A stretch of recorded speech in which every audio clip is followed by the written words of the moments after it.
Hello dear students, आज के lecture में हम पढ़ेंगे क्यूबिक क्रिस्टल्स के बारे में। तो क्यूबिक जो शेप है उसके बेस पे क्रिस्टल्स को डिफाइन किया गया है। तो क्यूबिक शेप की किस टाइप की होंगी, क्या क्या करैक्टरिस्टिक्स होंगी इनके साथ रिलेटेड वो पढ़ेंगे। तो सबसे पहले करैक्टरिस्टिक्स है क्यूबिक क्रिस्टल की वॉल्यूम ऑफ यूनिट सेल। तो volume of unit cell volume निकालते हैं आपकी क्यूब में आएगी। अगर 3 साइड्स हैं क्यूब की ए बी और सी तो क्या आएगा ए क्रॉस बी क्रॉस सी।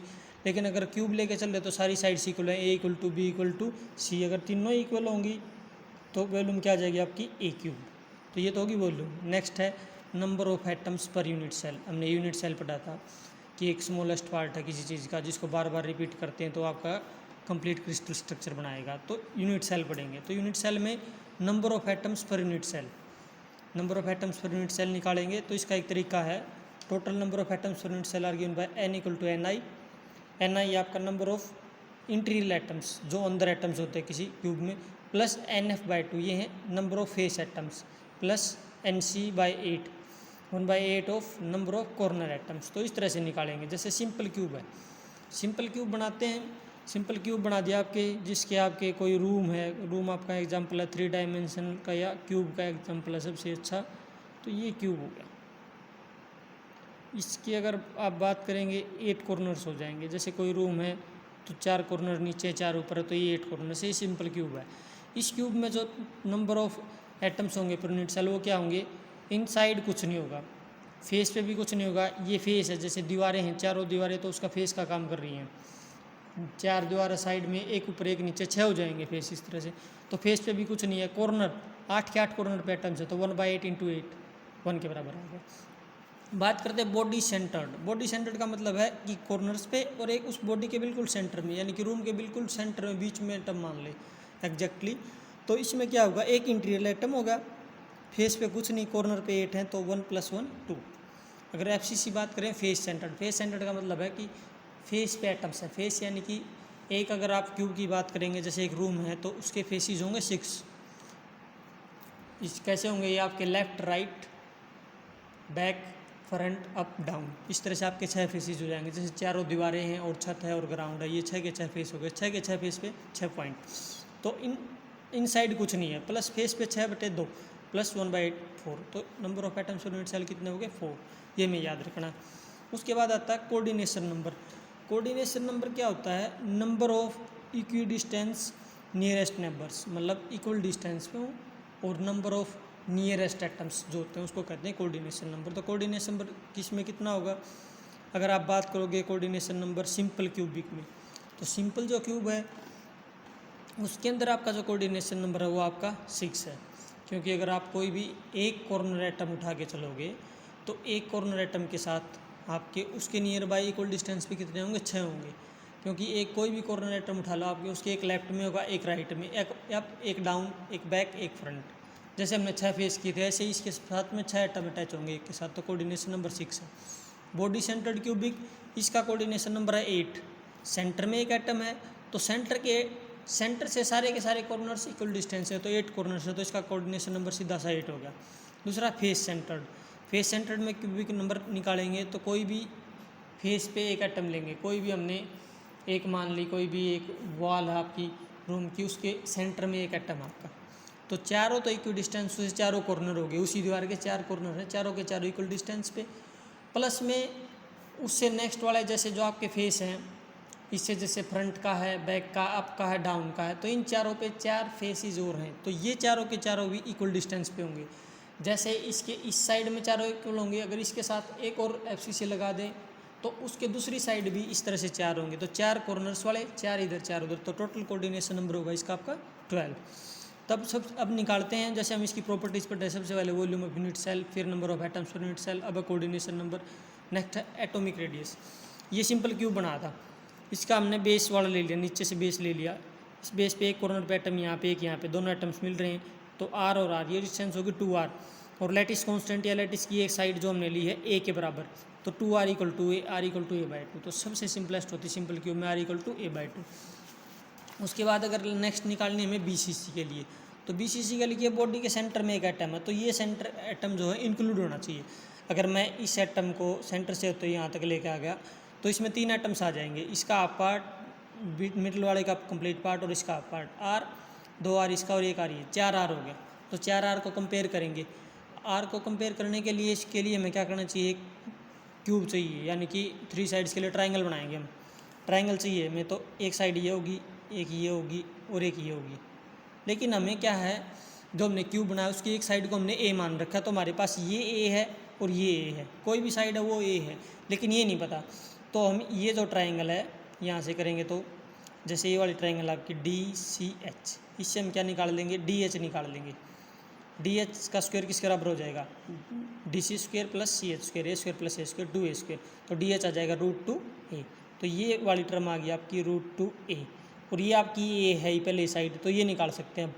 ये निकालेंगे तो 4r का स्क्वायर किसके बराबर आ जाएगा, a square plus √2a square, तो 4r का स्क्वायर हो जाएगा 3a स्क्वायर, r हो जाएगा √3/4 इंटू a। तो सिंपल सी बात है, ये निकालनी थी, इसके लिए 3 साइड चाहिए, तो एक तो ये होगी, एक ये बनेगी।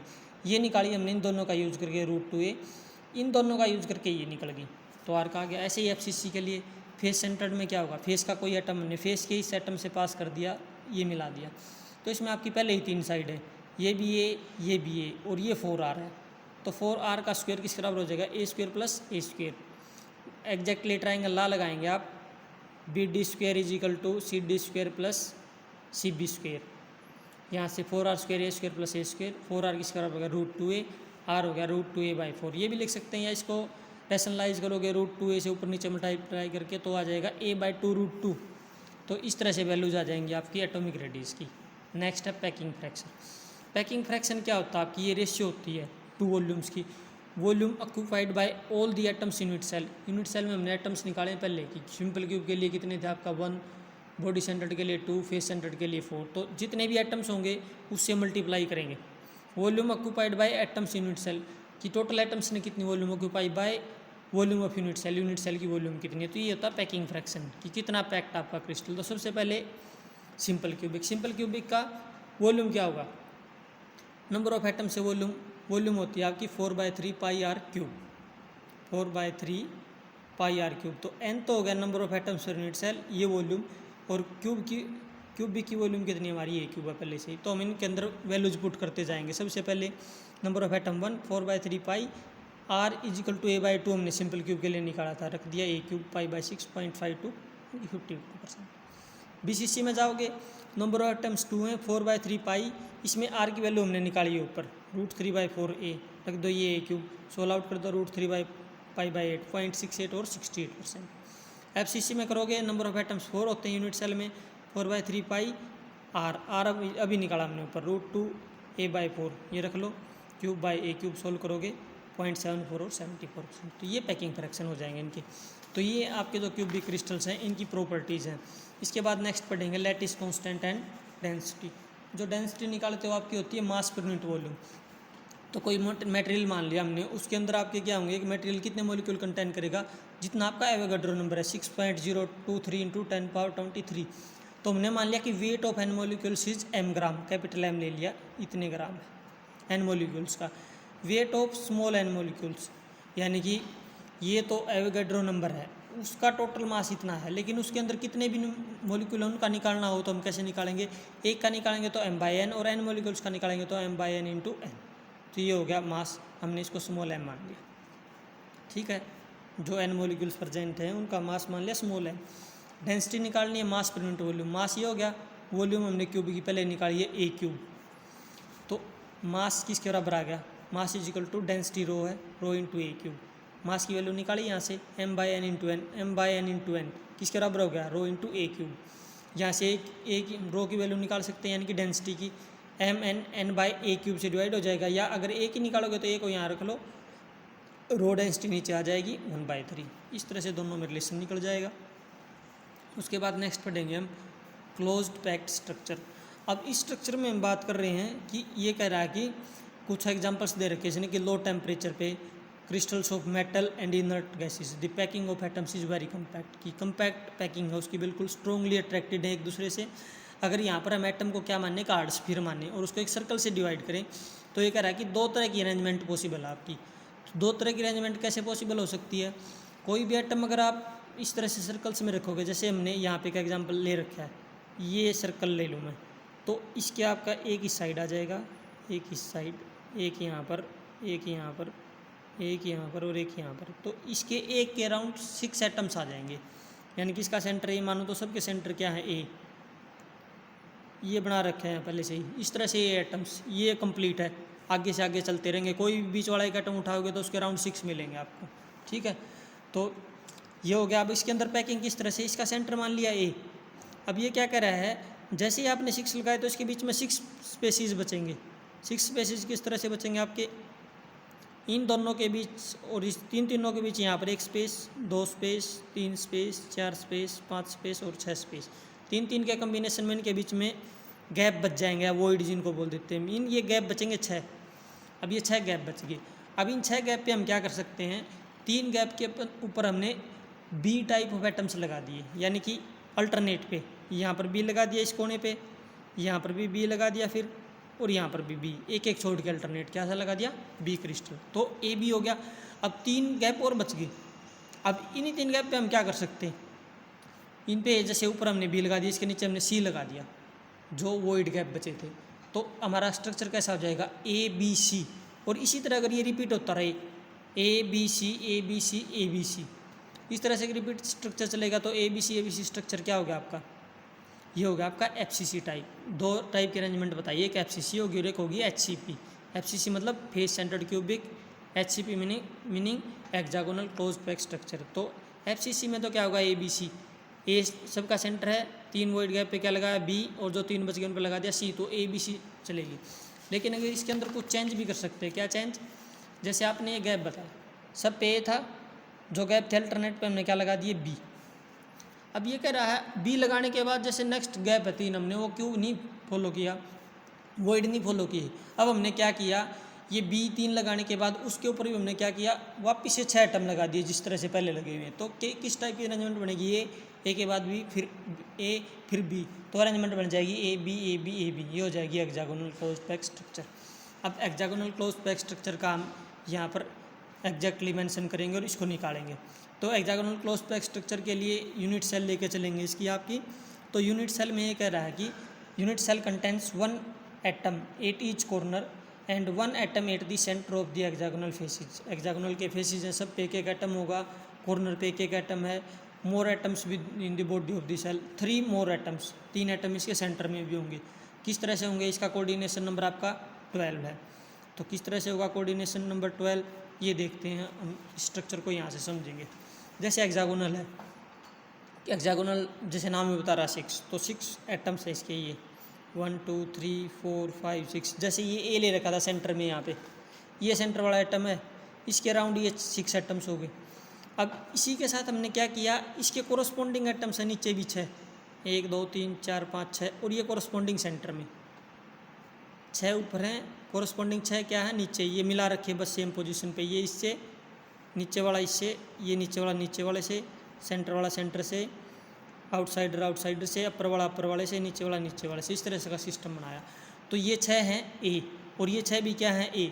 बीच में बताया था हमने बी टाइप के 3, तो ये एटम लगा रखे हैं ए बी सी, ये तीनों एटम जो बी टाइप लगाए हैं, ये 3 एटम वो वाले हैं।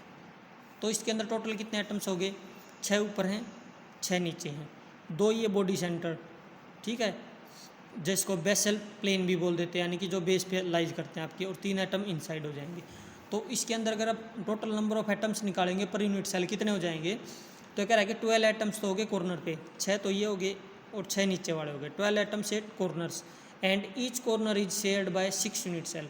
लेकिन हर एक जो आपका कॉर्नर है 6 यूनिट सेल से आपका क्या है, शेयर्ड है, इसलिए इसका जो कंट्रीब्यूशन होगा वो क्या हो जाएगा, आपका हाफ हो जाएगा।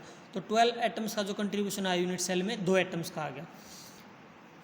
And 8 the basal planes are, basal plane पे ये वाला एटम है और ये वाला है, लेकिन ये क्या कह रहा है कि 2 central atoms at the basal planes are shared half by each unit cell. एक यूनिट सेल से हाफ ही शेयर होगा एक यूनिट सेल में, तो कंट्रीब्यूशन हाफ है।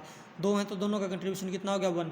तो 2 का कंट्रीब्यूशन क्या था, 1/6 कंट्रीब्यूशन, क्योंकि 6 यूनिट सेल से शेयर्ड है, कितने 12 एटम्स का, प्लस उसके बाद में नेक्स्ट क्या हुआ, कंट्रीब्यूशन किसका आया, बेसल एटम्स। बेसल एटम्स हमारे पास 2, लेकिन ये हाफ यूनिट सेल के साथ है तो कंट्रीब्यूशन हाफ। नेक्स्ट आपके 3 एटम्स जो बी टाइप है, लेकिन ये बिल्कुल सेंटर में है, तो इनका कंट्रीब्यूशन आपका डायरेक्ट आ जाएगा, इसके अंदर आपका कोई डिवीजन नहीं है। 2 + 1 + 3 6, तो number of unit cells atom कितने हो गए आपके 6 हो गए।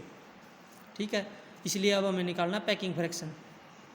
पैकिंग फ्रैक्शन वही आपका, पैकिंग फ्रैक्शन निकालेंगे तो किस तरह से निकालोगे आप पैकिंग फ्रैक्शन का, वही volume occupied by unit cells in the lattice divided by unit volume of the unit cell. तो सबसे पहले निकालेंगे volume of unit cell. Volume of unit cell किस तरह से निकलेगी आपकी, ये है आपका, जैसे हमने यहाँ नीचे एक बना रखा साइन, ये इसका बेस मान लिया, ये एक एटम यहाँ से अटैच कर दिया, एक ये यहाँ से। क्यों? क्योंकि अगर आप वॉल्यूम निकाल ले तो वॉल्यूम निकालेंगे हम तीनों साइड से जैसे मल्टीप्लाई करते हैं, तो इसका निकालेंगे हम दो साइड से मल्टीप्लाई करके, एरिया आ गया इंटू हाइट। तो एरिया निकालने के लिए आपकी दो, ये वाला निकल यहाँ पे डायरेक्ट लिख रखा है बुक में 3√3a² / 2 इंटू सी तो हाइट ले रखी है हमने ये वाली, ये हाइट आपकी सी है। ठीक है, अब ये बेस, अब ये जो एरिया निकालोगे, एरिया किस तरह से निकलेगा, ये ट्रायंगल बना दी, एरिया निकलता आपका, इसके अंदर नंबर ऑफ एटम्स आपके 6 इंटू 6 के साथ क्या मल्टीप्लाई हो जाएगा, 6 के साथ इसका बेस ए के बराबर है, ए इंटू हाइट। अब ये जो एरिया निकालने के लिए ये जो हाइट लेंगे ना हम, ये वाली लेंगे, ये ए है और ये a/2 साइड है, दोनों का स्क्वायर करके ए साइड निकालोगे तो क्या हो जाएगा, a² - a²/4। यहाँ से निकालोगे तो आपका आ जाएगा √3a/, तो यहाँ से निकालोगे तो आपका आ जाएगा 3a²/4, लेकिन ये आएगा स्क्वायर में, अगर इसका रूट करोगे तो √3a/2 इंटू सी, 2 से 3 आ जाएगा, तो 3√3a²/2 यहाँ से निकला आपका, ये वाली वैल्यू डायरेक्ट लिख रखी है। तो कैसे निकाला, एरिया निकाला 6 इंटू बेस इंटू ये वाली हाइट।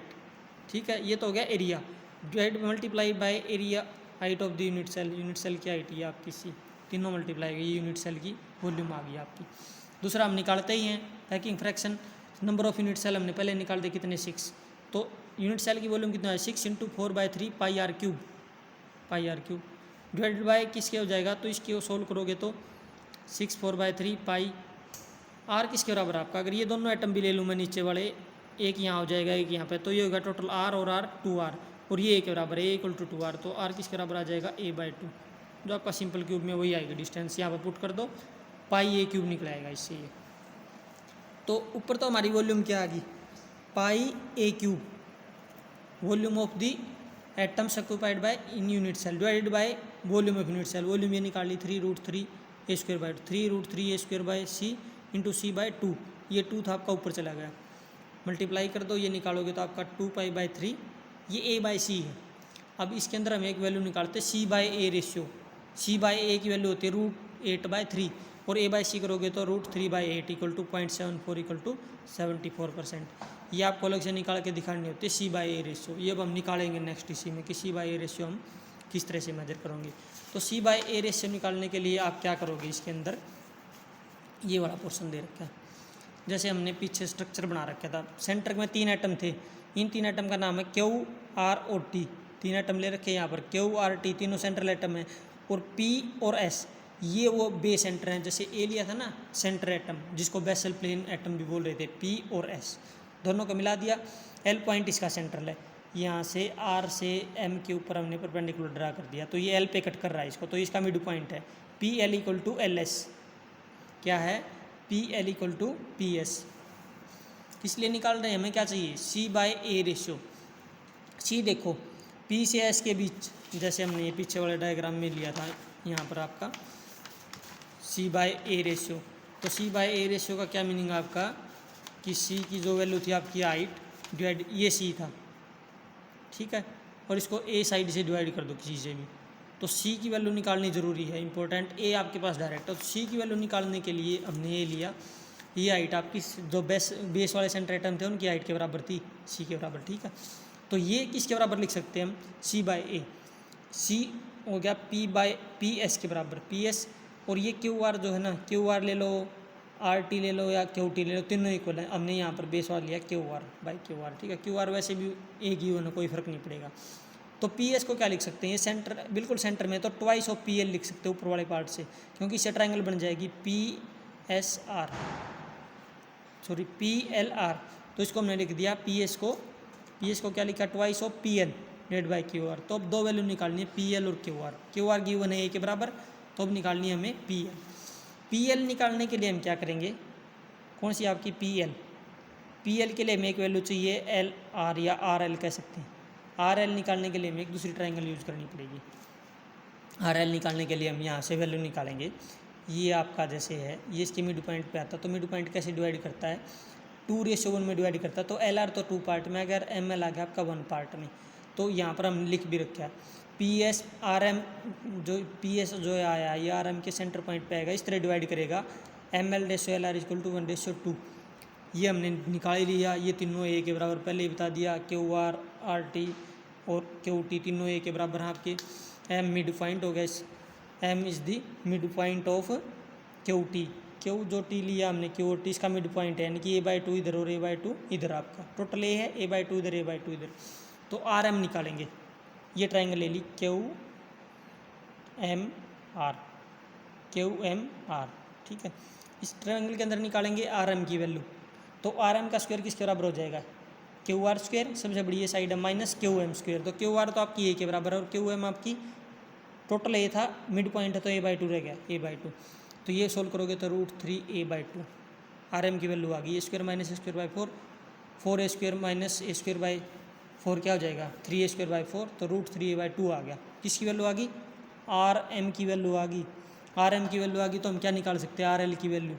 RL ये है ना, RL क्या था, ये 2 पार्ट थे, ये 1 पार्ट था। 2/3 ऑफ RM निकाल दिया कंप्लीट। इसका 2/3 पार्ट ऑफ RM, तो 2/3 ऑफ RL के बराबर होगा 2/3। ये वैल्यू निकाली, यहाँ से सोल्व आउट कर दो, A/√3। तो RL आ गया A/√3। क्या निकालना है, PL, यही चाहिए था हमें निकालने के लिए। तो PL की वैल्यू किसके बराबर हो जाएगी, ये लॉन्गेस्ट साइड है, ये शॉर्ट है, तो PL का स्क्वायर किसके बराबर हो जाएगा, PR² - RL²। तो PR साइड A के बराबर आपकी A² PR² - RL²। तो ये A² और ये भी हमने निकाला RL पीछे A/√3। इसका स्क्वायर करोगे तो A²/3 निकाल दो, √2 A/√3, √2 A/√3। ये वैल्यू आ गई आपकी PL की।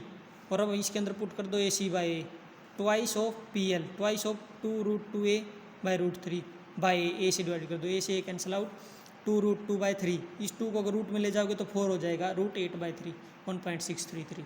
ये आपकी रेशियो थी C/A रेशियो। ये हमें प्रूव करनी होती है इसके अंदर, क्योंकि हमने इसका यूज किया है क्या करते हुए, हेक्सागोनल क्लोज पैकिंग स्ट्रक्चर की जो आपकी पैकिंग फ्रैक्शन है वो निकालते हुए।